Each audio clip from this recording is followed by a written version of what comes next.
Hokkaido. I think that's what it's called. Here to brighten up your day, and here to give it.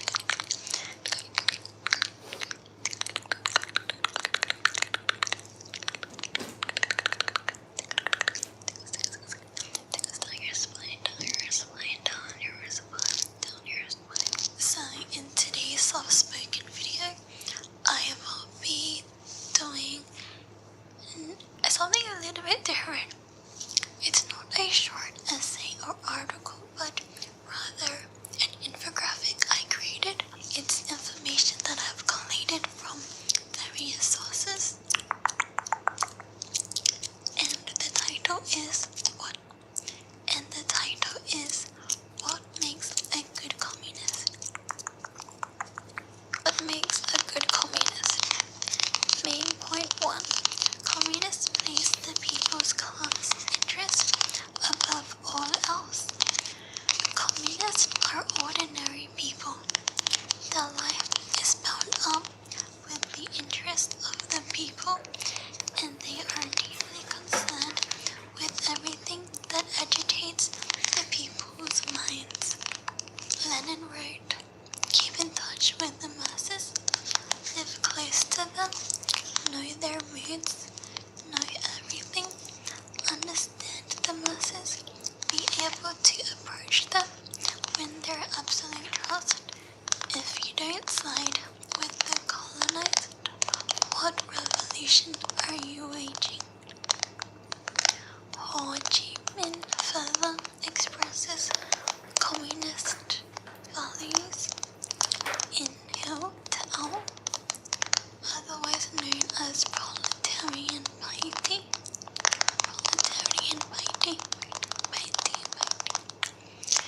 He lived among ethnic minorities to listen and address their suffering because he cared about their liberation. Proletarian Party involves caring about the suffering of the people, listening, learning, and understanding the struggles of the oppressed. Another example of communist values are disability justice principles, collective access, interdependent, sustainability.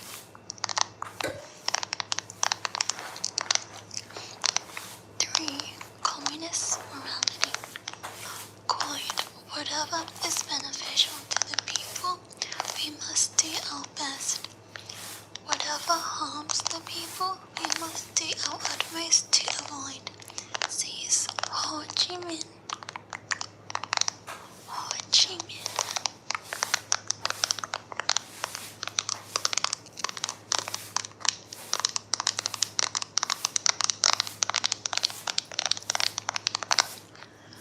Communist morality means we have a moral duty to work towards the abolition of classes and all forms of oppression. What is moral is dependent on specific material conditions, but overall our actions align with our mission to end human suffering and exploitation. For instance, violence by French imperialists is immoral. Violence by the Viet Minh for liberation is moral, according to Marxist morality.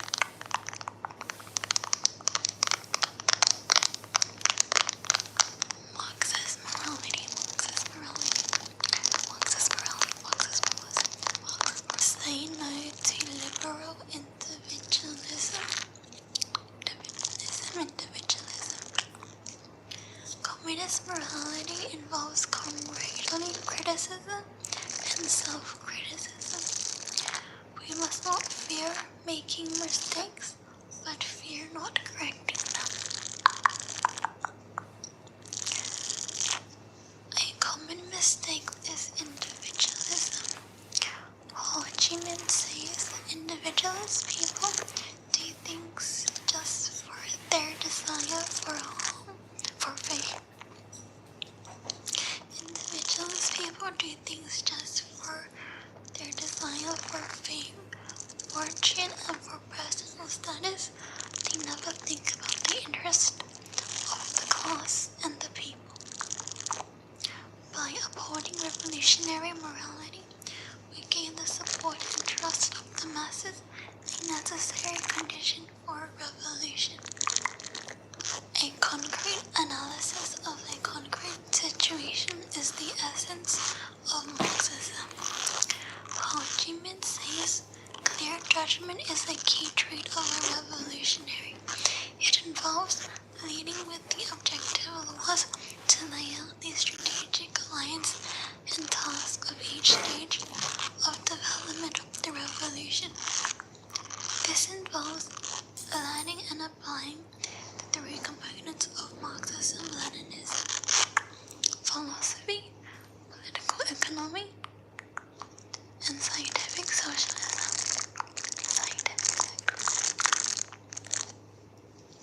Quote, Lenin possessed a tremendous ability to foresee scientifically the development of events, the possible zigzags, and build a Marxist party. 6. Communist praxis according to our ability. Communists engage in economic, political, and ideological struggle. Economic struggle is fighting for our immediate economic interest, higher wages, reduced working hours, improvement of working conditions such as good, safe workplaces.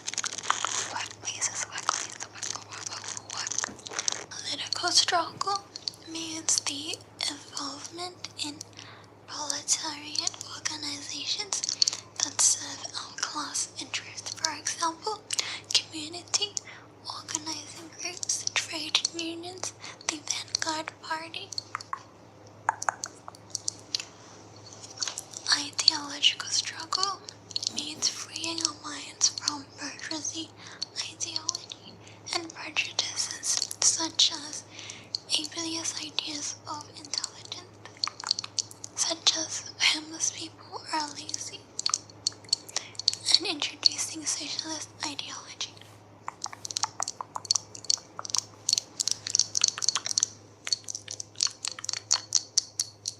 Proletarian internationalism. Proletarian internationalism is in the first place the scientifically confirmed ideology of the community of interest of the working class of all countries and nations. We must have relations with other countries based on unity and concerted action, mutual aid and support. Without internationalism, without the united efforts of the workers of all countries, it is impossible to defeat the world bourgeoisie and build a new society. The true test of a revolutionary is whether one places personal interest above the interest of the masses. I think Maoist quoted that, but I forgot to put it in. Therefore, it is important to ask yourself before taking action, am I prioritizing oppressed classes' interest? Will this progress our aims of liberation? Liberation,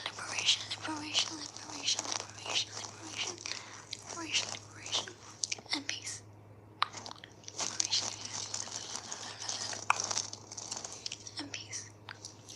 And that is all for today's video. I hope you enjoyed this soft-spoken video. I hope you have a good night or a good day, and I'll see you in my next video. See ya. What does capitalism mean? How does war occur? What does imperialism mean? In this video, I will answer all the questions for you. See money as a means to make more money and increase the capitalism put small operators out of business. It made wage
May 1938. Quote, communists must use the democratic method of persuasion and education when working among the laboring people and must on no account resort to commandism or coercion. The Chinese Communist Party faithfully adheres to this Marxist-Leninist principle. End quote. On the correct handling of contradictions among the people. February 27th, 1957. Quote, our speech must understand that ideological remolding involves a long-term, patient and painstaking work, and they must not attempt to change people's ideology, which has been shaped over decades of life, by giving a few lectures or by holding a few meetings. Persuasion, not compulsion, is the only way to convince them. Compulsion will never result in convincing them. To try to convince them by force simply won't work. This kind of method is permissible in dealing with the enemy, but absolutely impermissible in dealing with comrades or friends. End quote. Speech at the Chinese Communist Party's National Conference on Propaganda Work, March 12, 1957. Quote, we must make a distinction between the enemy and ourselves, and we must not adopt an antagonistic stand towards comrades and treat them as we would the enemy. In speaking up, one must have an ardent desire to protect the cause of the people and raise their political consciousness, and there must be no ridiculing or attacking in one's approach. End quote. Chapter 14. Relations between the army and the people. Quote, the army must become one with the people so that they see it as their own army. Such an army will be invincible. End quote. On protracted war, May 1938.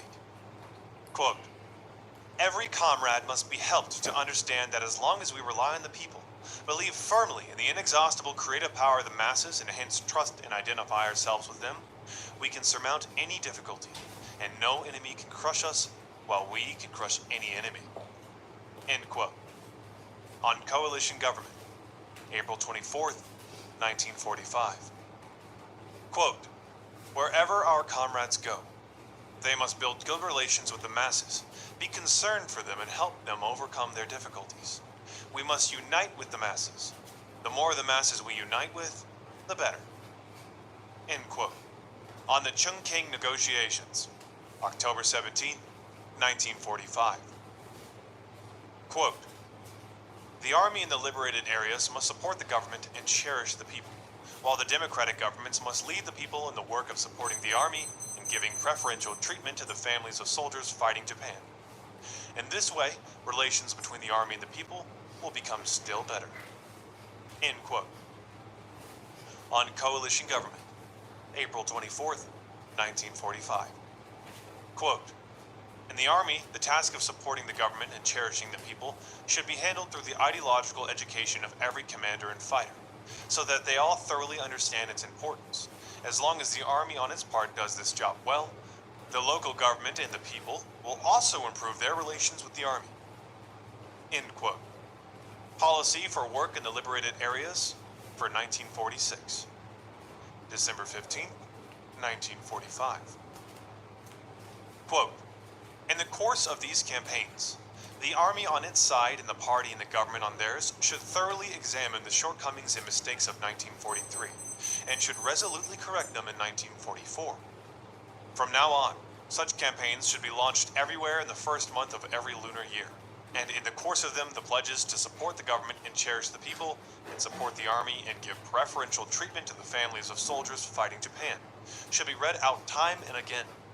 And there should be repeated self-criticism before the masses of any high-handed behavior by the troops in the base areas towards the party or government personnel or towards civilians, or of any lack of concern for the troops shown by the party or government personnel or the civilians, each side criticizing itself and not the other, in order that these shortcomings and mistakes may be thoroughly corrected. End quote. Spread the campaigns to reduce rent, increase production, and support the government and cherish the people in the base areas. October 1st, 1943. Chapter 15.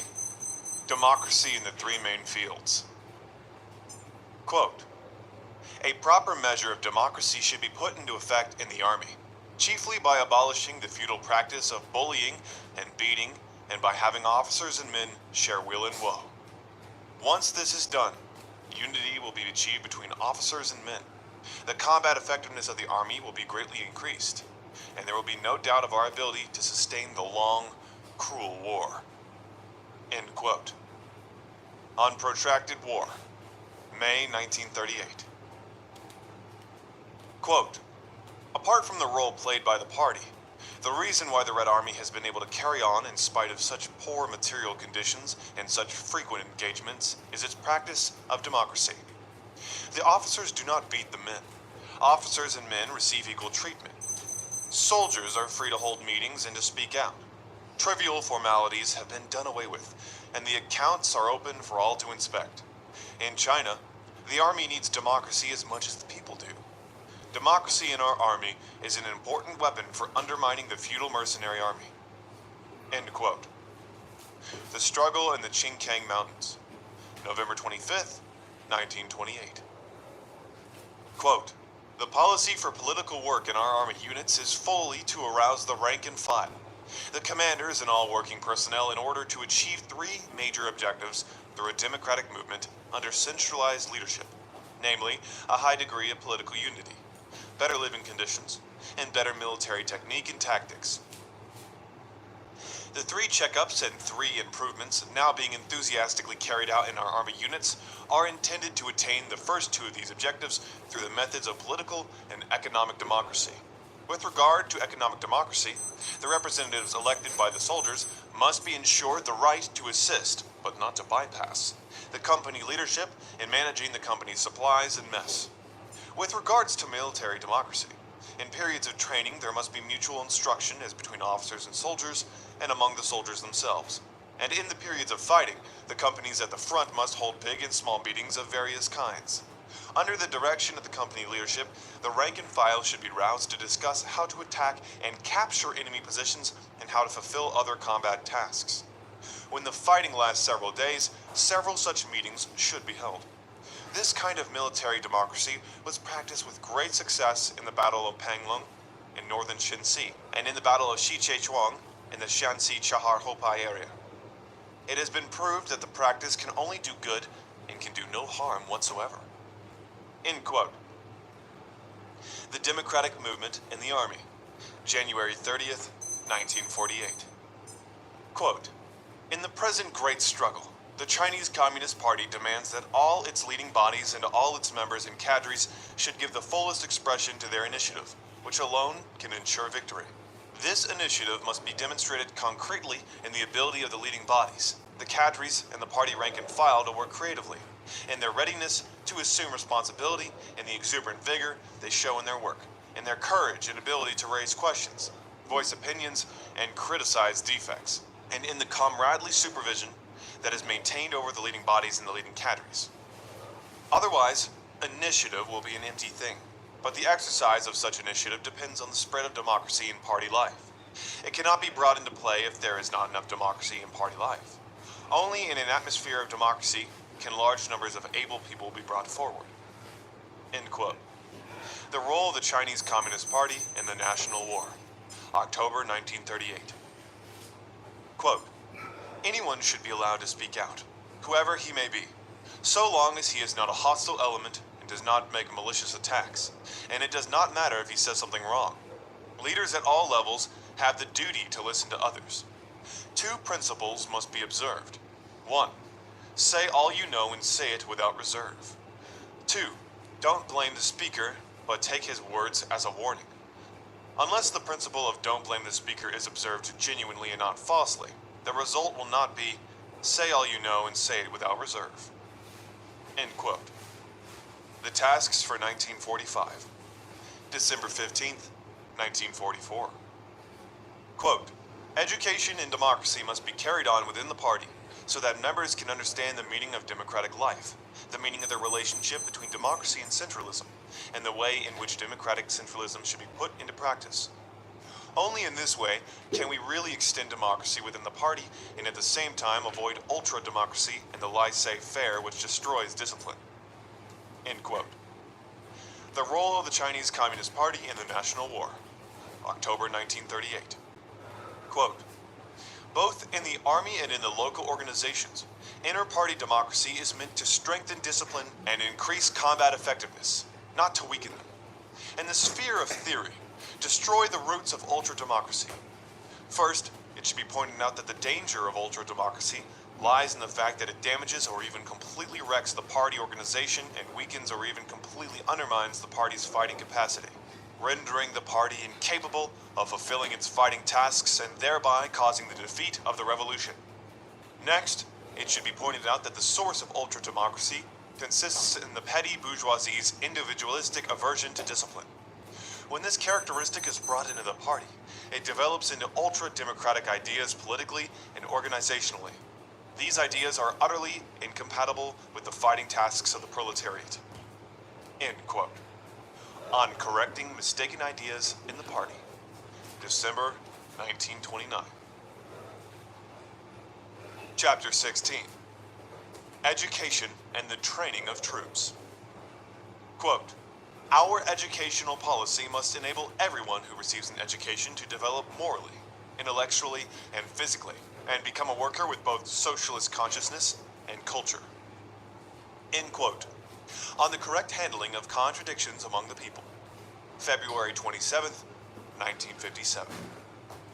Quote, as for education for cadres, whether at work or in schools for cadres, a policy should be established of focusing such education on the study of the practical problems of the Chinese Revolution and using the basic principles of Marxism-Leninism as the guide, and the method of studying Marxism-Leninism statically and in isolation should be discarded. End quote. Reform our study, May 1941. Quote, for a military school, the most important question is the selection of a director and instructors, and the adoption of an educational policy. End quote. Problems of strategy in China's Revolutionary War, December 1936. Quote, a school of 100 people certainly cannot be run well if it does not have a leading group of several people, or a dozen or more, which is formed in accordance with the actual circumstances, and not thrown together artificially, and is composed of the most active, upright, and alert of the teachers, the other staff, and the students. End quote. Some questions concerning methods of leadership, June 1st, 1943. Quote, all officers and fighters of our army must improve their military art, march forward courageously towards certain victory in the war, and resolutely, thoroughly, wholly, and completely wipe out all enemies. End quote. Manifesto of the Chinese People's Liberation Army, October 1947. Quote, equal importance should be attached to the military and political aspects of the one-year consolidation and training program which has just begun, and the two aspects should be integrated. At the start, stress should be placed on the political aspect, on improving relations between officers and men, enhancing internal unity, and arousing a high level of enthusiasm among the masses of cadres and fighters. Only thus will the military consolidation and training proceed smoothly and attain better results. End quote. The tasks for 1945, December 5th, 1944. Quote, as for the method of training, we should unfold the mass training movement in which officers teach soldiers, soldiers teach officers, and the soldiers teach each other. End quote. Policy for work in the liberated areas for 1946, December 15th, 1945. Quote, our slogan in training troops is, officers teach soldiers, soldiers teach officers, and soldiers teach each other. The fighters have a lot of practical combat experience. The officers should learn from the fighters, and when they have made other people's experience their own, they will become more capable. End quote. A talk to the editorial staff of the Shanxi Soyan Daily, April 2nd, 1948. Quote, as for the training courses, the main objective should still be to raise the level of technique in marksmanship, bayoneting, grenade throwing, and the like, and the secondary objective should be to raise the level of tactics, while special emphasis should be laid on night operations. End quote. Policy for work in the liberated areas for 1946, December 15th, 1945. Chapter 17. Serving the people. Quote, "We should be modest and prudent, guard against arrogance and rashness, and serve the Chinese people heart and soul." End quote. China's Two Possible Destinies, April 23rd, 1945. Quote, "Our point of departure is to serve the people wholeheartedly, and never for a moment divorce ourselves from the masses. To proceed in all cases from the interests of the people, and not from one's self-interest, or from the interests of a small group, and to identify our responsibility to the people with our responsibility to the leading organs of the party." End quote. On Coalition Government, April 24th, 1945. Quote, "The organs of state must practice democratic centralism. They must rely on the masses and their personnel must serve the people." End quote. On the correct handling of contradictions among the people, February 27th, 1957. Quote, "Comrade Bethune's spirit, his utter devotion to others without any thought of self, was shown in his boundless sense of responsibility in his work and his boundless warm-heartedness towards all comrades and the people. Every communist must learn from him. We must all learn the spirit of absolute selflessness from him. With this spirit, everyone can be very useful to the people. A man's ability may be great or small, but if he has this spirit, he is already noble-minded and pure, a man of moral integrity and above vulgar interests, a man who is of value to the people." End quote. Memory of Norman Bethune, December 21st, 1939. Quote, "Our Communist Party and the 8th Route and New 4th Armies led by our party are battalions of the Revolution. These battalions of ours are wholly dedicated to the liberation of the people and world entirely in the people's interests." End quote. Serve the people, September 8th, 1944. Quote, "All our cadres, whatever their rank, are servants of the people, and whatever we do is to serve the people. How then can we be reluctant to discard any of our bad traits?" End quote. The tasks for 1945. December 5th, 1944. Quote, "Our duty is to hold ourselves responsible to the people. Every word, every act, and every policy must conform to the people's interests, and if mistakes occur, they must be corrected. That is what being responsible to the people means." End quote. The situation in our policy after the victory in the War of Resistance against Japan, August 13th, 1945.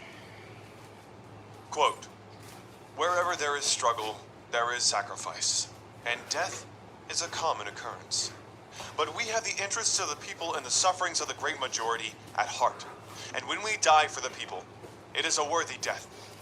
Nevertheless, we should do our best to avoid unnecessary sacrifices." End quote.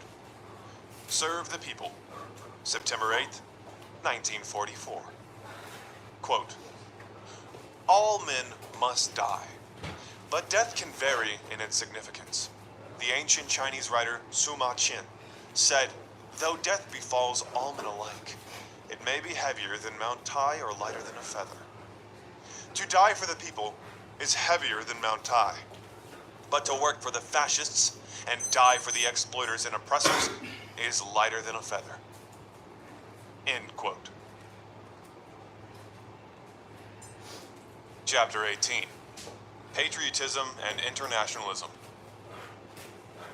Quote, "Can a communist who is an internationalist at the same time be a patriot? We hold that he not only can be, but must be. The specific content of patriotism is determined by historical conditions.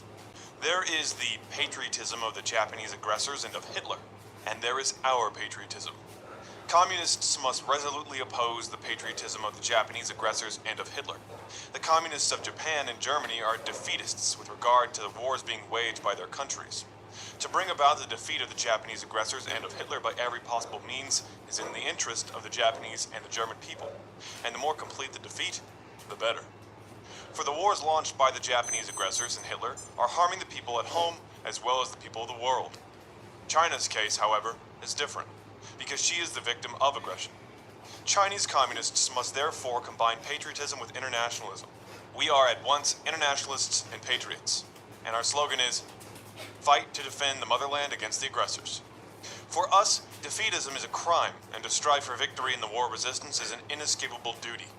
For only by fighting in defense of the motherland can we defeat the aggressors and achieve national liberation. And only by achieving national liberation will it be possible for the proletariat and other working people to achieve their own emancipation. The victory of China and the defeat of the invading imperialists will help the people of other countries. Thus, in wars of national liberation, patriotism is applied internationalism. End quote.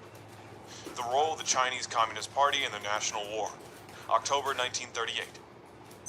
Quote, what kind of spirit is this that makes a foreigner selflessly adopt the cause of the Chinese people's liberation as his own? It is the spirit of internationalism, the spirit of communism, from which every Chinese communist must learn. We must unite with the proletariat of all the capitalist countries, with the proletariat of Japan, Britain, the United States, Germany, Italy, and all other capitalist countries, before it is possible to overthrow imperialism, to liberate our nation and people, and to liberate the other nations and peoples of the world. This is our internationalism, the internationalism with which we oppose both narrow nationalism and narrow patriotism. End quote. Memory of Norman Bethune, December 21st, 1939. Quote, in the fight for complete liberation, the oppressed people rely first of all on their own struggle, and then, and only then, on international assistance. The people who have triumphed in their own revolution should help those still struggling for liberation. This is our internationalist duty. End quote. Talk with African Friends, August 8th, 1963. Quote, the socialist countries are states of an entirely new type in which the exploiting classes have been overthrown and the working people are in power. The principle of integrating internationalism with patriotism is practiced in the relations between these countries.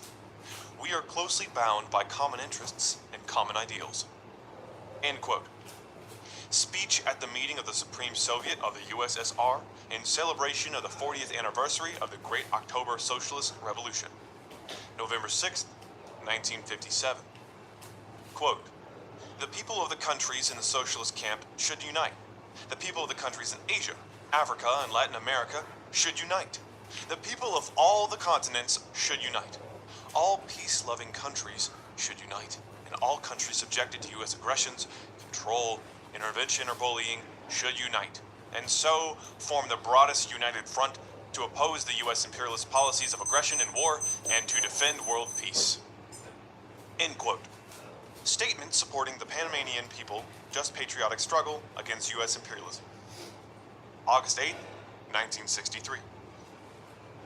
Quote, things develop ceaselessly. It is only 45 years since the revolution of 1911, but the face of China has completely changed. In another 45 years, that is, in the year 2001, or the beginning of the 21st century, China will have undergone an even greater change. She will have become a powerful socialist industrial country, and that is as it should be. China is a land with an area of 9,600,000 square kilometers and a population of 600 million people. And she ought to have made a greater contribution to humanity. Her contribution over a long period has been far too small. For this, we are regretful. But we must be modest.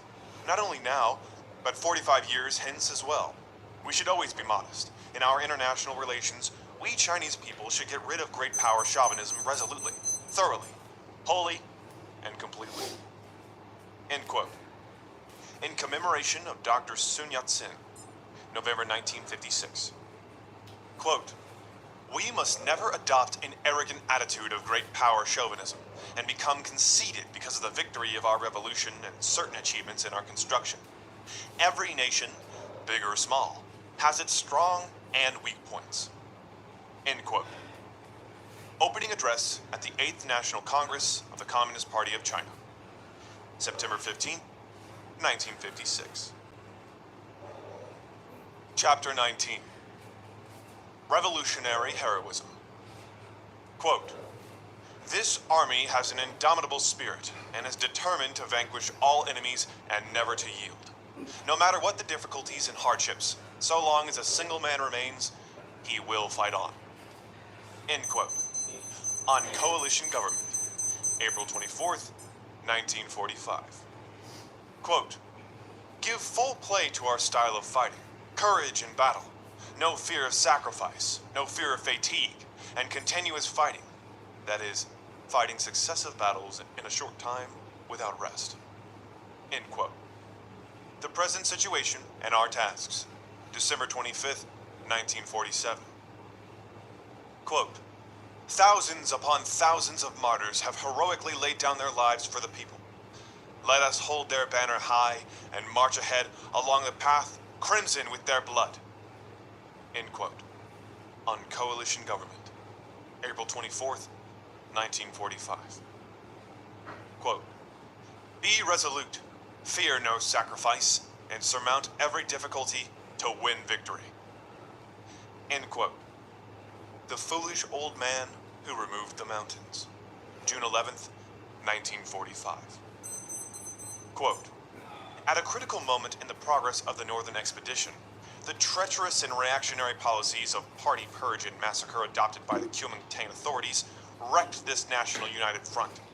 The united front of the Kuomintang, the Communist Party and all sections of the people, which embodied the Chinese people's cause of liberation and all its revolutionary policies.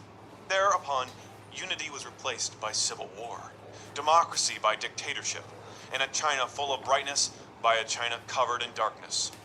But the Chinese Communist Party and the Chinese people were neither cowed nor conquered nor exterminated. They picked themselves up, wiped off the blood, buried their fallen comrades, and went into battle again. Holding high the great standard of revolution, they rose in armed resistance, and over a vast territory in China they set up people's governments, carried out land reform, built up a people's army, the Chinese Red Army, and preserved and expanded the revolutionary forces of the Chinese people. End quote. On Coalition Government, April 24th, 1945. Quote, you have many good qualities and have rendered great service. But you must always remember not to become conceited. You are respected by all, and quite rightly. But this easily leads to conceit. If you become conceited, if you are not modest and cease to exert yourselves, and if you do not respect others, do not respect the cadres and the masses, then you will cease to be heroes and models. There have been such people in the past, and I hope you will not follow their example. End quote. We must learn to do economic work. January 10th, 1945. Quote, in the fight to wipe out the enemy and to restore and increase industrial and agricultural production, you have overcome many difficulties and hardships and demonstrated immense courage, wisdom, and initiative. You are models for the whole Chinese nation, the backbone of the victorious advance of the people's cause in all spheres, pillars of support to the people's government, and bridges linking the people's government with the great masses. End quote. Message of greetings on behalf of the Central Committee of the Chinese Communist Party to the meeting of representatives of National Combat Heroes and Model Workers, September 25th, 1950. Quote, we, the Chinese nation, have the spirit to fight the enemy to the last drop of our blood, the determination to recover our lost territory by our own efforts, and the ability to stand on our own feet in the family of nations. End quote. On Tactics Against Japanese Imperialism, December 27th, 1935.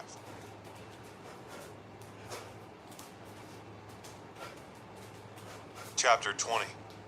Building Our Country Through Diligence and Frugality. Quote, we must see to it that all our cadres and all our people constantly bear in mind that ours is a big socialist country, but an economically backward and poor one, and that this is a very great contradiction.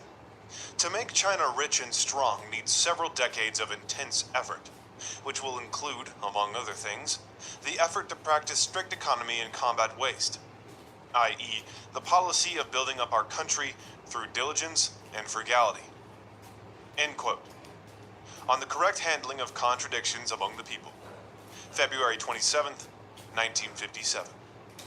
Quote, Diligence and frugality should be practiced in running factories and shops and all state-owned, cooperative, and other enterprises. The principle of diligence and frugality should be observed in everything. This principle of economy is one of the basic principles of socialist economics. China is a big country, but she is still very poor. It will take several decades to make China prosperous. Even then, we still have to observe the principle of diligence and frugality. But it is in the coming few decades, during the present series of 5-year plans, that we must particularly advocate diligence and frugality, that we must pay special attention to economy. End quote. Introductory note to Running a Cooperative, Diligently and Frugally, 1955. Quote, wherever we happen to be, we must treasure our manpower and material resources, and must not take a short view and indulge in wastefulness and extravagance.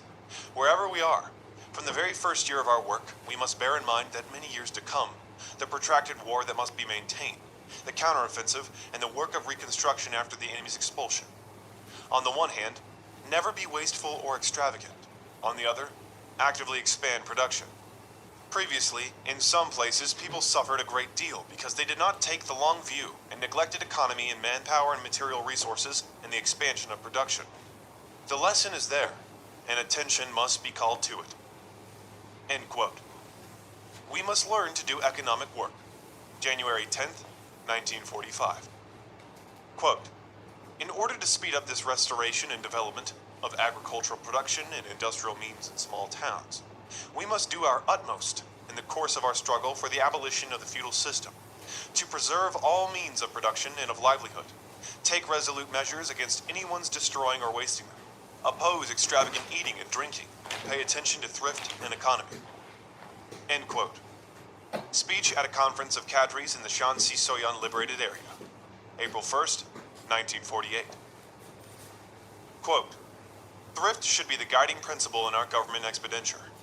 It should be made clear to all government workers that corruption and waste are very great crimes. Our campaigns against corruption and waste have already achieved some results, but further efforts are required.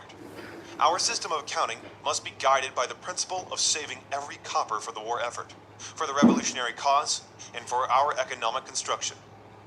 End quote. Our Economic Policy, January 23rd, 1934. Quote, a dangerous tendency has shown itself of late among many of our personnel, an unwillingness to share the joys and hardships of the masses, a concern for personal fame and gain. This is very bad. One way of overcoming it is to simplify our organizations in the course of our campaign, to increase production and practice economy, and to transfer cadres to lower levels so that a considerable number will return to productive work. End quote. On the correct handling of contradictions among the people, February 27th, 1957. Quote, production by the Army for its own support has not only improved the Army's living conditions and lightened the burden on the people, thereby making it possible further to expand the Army. In addition, it has had many immediate side effects. They are as follows. 1. Improved relations between officers and men. Officers and men work together in production and become like brothers. 2. Better attitude to labor. Since the Army began to produce for its own support, the attitude to labor has improved, and loafer ways have been overcome. 3. Strengthened discipline. Far from weakening discipline in battle and in Army life, labor discipline in production actually strengthens it. 4. Improved relations between the Army and the people. Once an armed force begins to keep house for itself, encroachments upon the property of the people seldom or never occur. As the Army and the people exchange labor and help each other in production, the friendship between them is strengthened. 5. Less grumbling in the Army about the government and improved relations between the two. 6. An impetus to the great production campaign of the people. Once the Army engages in production, the need for government and other organizations to do likewise becomes more obvious, and they do so more energetically. Also, the need for a universal campaign of the whole people to increase production naturally becomes more obvious, and this too is carried on more energetically. End quote. On production by the Army for its own support, and on the importance of the great movements for rectification and for production. April 27th, 1945. Quote, some people say that if the army units go in for production, they will be unable to train or fight, and that if the government and other organizations do so, they will be unable to do their own work. This is a false argument. In recent years, our army units in the border region have undertaken production on a big scale to provide themselves with ample food and clothing, and have simultaneously done their training and conducted their political studies and